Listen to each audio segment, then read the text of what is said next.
Bharat Tiwari case में 2 IPS कमर कसकर लड़ने के लिए तैयार हो गए हैं, खामियाजा चाहे जो भी भुगतना पड़े। एक आईपीएस बिहार का, एक आईपीएस उत्तर प्रदेश का। वैसे दोनों बिहार के ही हैं, लेकिन कैडर अलग अलग है।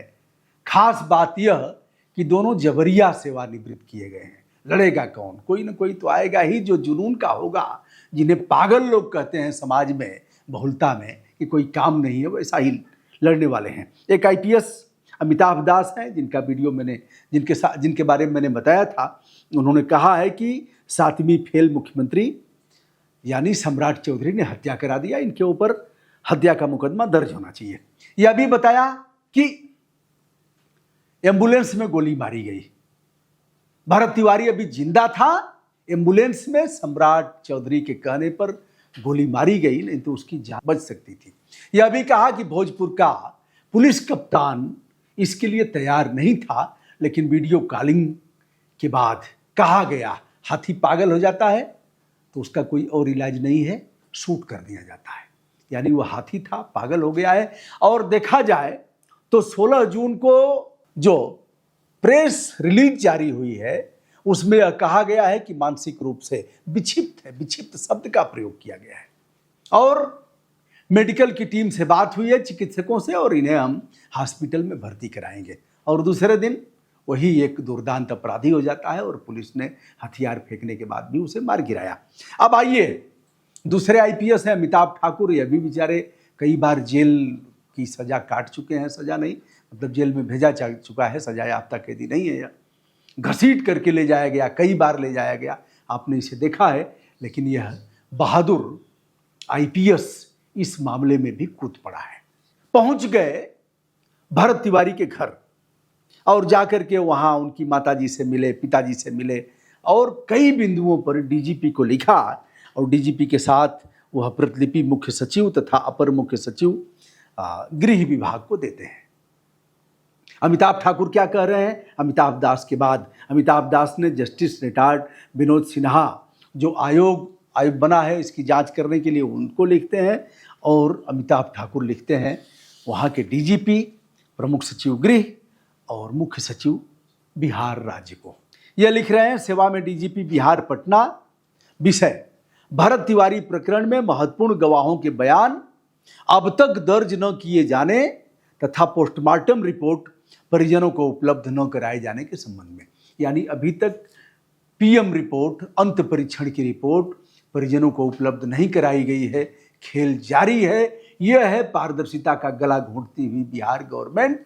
रिपोर्ट अब तक पोस्टमार्टम की नहीं दिया, जबकि परिवार बार बार मांग रहा है कि हमें अंत परीक्षण की रिपोर्ट तो दीजिए, हम देखेंगे क्या है, कितनी गोलियां लगी हैं, कैसे मौत हुई है। नहीं बताया। कह रहे हैं महोदय, निवेदन है कि कल दिनांक 12/7/2026 को मेरी भरत तिवारी प्रकरण में मृतक भरत तिवारी के पिता, माता एवं परिजनों से विस्तृत बातचीत हुई। बातचीत के दौरान परिजनों द्वारा वर्तमान विवेचना की निष्पक्षता, पूर्णता एवं प्रगति के संबंध में कई अत्यंत गंभीर और विशिष्ट तथ्य मेरे संज्ञान में लाए गए। वह क्या है? विशिष्ट तथ्य, गंभीर तथ्य। यह कह रहे हैं कि परिजनों के अनुसार उनके द्वारा बार बार अनुरोध किए जाने के बाद भी इस प्रकरण से संबंधित जवनिया गांव के 8 महत्वपूर्ण व्यक्तियों तथा भरत भूषण तिवारी के गांव के 3 व्यक्तियों के बयान विवेचक द्वारा अभी तक दर्ज नहीं किए गए हैं। जो राष्ट्रीय स्तर पर, विदेशों में भी जिस मामले को देखा गया, उस मामले में जहां लाखों लाख लोगों का जाना हुआ, कई मिनिस्टर भी गए बिहार के, वहां अभी तक 8 जवनिया गांव के 8 वो जो वहां के लोग हैं जो पीड़ित हैं, और 3 और 8 3 11 लोगों के बयान अभी तक दर्ज नहीं किए गए। और दृष्टया विवेचना की पूर्णता एवं निष्पक्षता के संबंध में गंभीर प्रश्न उत्पन्न करता है, क्योंकि अभी तक इनके बयान दर्ज नहीं किए गए। आगे है, परिजनों का यह भी कहना है कि बार बार मांग किए जाने के बाद भी भरत तिवारी की पोस्टमार्टम रिपोर्ट की प्रति उन्हें उपलब्ध नहीं कराई जा रही है। अब देखिए, अरे सच बताए ना, 5-6 महीने पर मानवाधिकार का पत्र आता है, यहां मानवाधिकार का कोई अध्यक्ष नहीं है यूपी में। बाबा ने गला घोंट दिया है, मानवाधिकार आयोग का गला घोंट दिया गया है ही नहीं है। आप निकाल करके देख लीजिए, विभिन्न आयोग अयोग्य हो गए हैं, उनके यहां जो नियुक्तियां हैं वो सब रिक्तता खाली है। बाबा न्यायालय भी देख रहे हैं, बाबा पुलिस भी देख रहे हैं, बाबा तलवार भी चला रहे हैं, बाबा सब कुछ कर रहे हैं, न्यायालय से ऊपर हो गए हैं बाबा। मैं कह रहा हूं, फिर से कह रहा हूं कि उत्तर प्रदेश राज्य मानव अधिकार आयोग को दिखवा लो कितने पद खाली हैं वहां। हम तो जा करके देखे हैं, कोई मतलब नहीं है।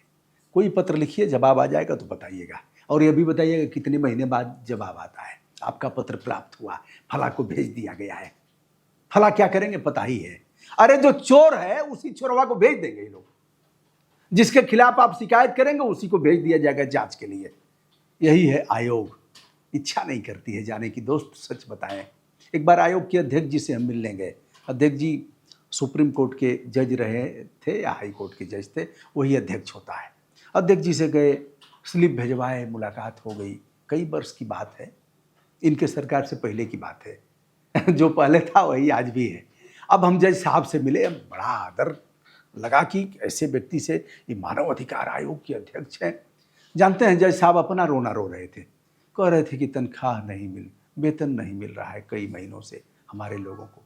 आप बताइए, मानव अधिकार आयोग के अध्यक्ष हैं और हम ही से रो रहे हैं।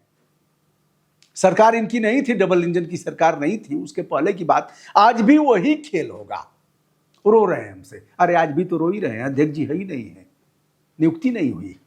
क्योंकि मानव अधिकार क्या होता है जी? क्या होता है मानव अधिकार? सब बाबा के पास सारे अधिकार निहित हैं। को कहूं रंग कहूं करो नरेशु, किस रंग को बाबा राजा बना दें, और को कहूं नृपत निकालो देशु, दोनों बाबा किस राजा को देश से निकाल दें। यह ताकत है। चक्रवर्ती सम्राट दशरथ से भी अधिक पावरफुल यह लोग हैं। आइए साहब, तो कह रहे हैं कि बार बार मौखिक आश्वासन दिया जा रहा है कि ठीक है हम दे देते हैं। भरत तिवारी के परिजन इस कांड की विवेचना सीबीआई से कराए जाने हेतु निरंतर प्रयासरत हैं, किंतु जब तक ऐसा आदेश नहीं हो जाता है तब तक अनुरोध है कि कृपया इस प्रकरण में अनुसंधान से जुड़े पुलिस अधिकारियों को तत्काल। सीबीआई भी क्या कर लेगी?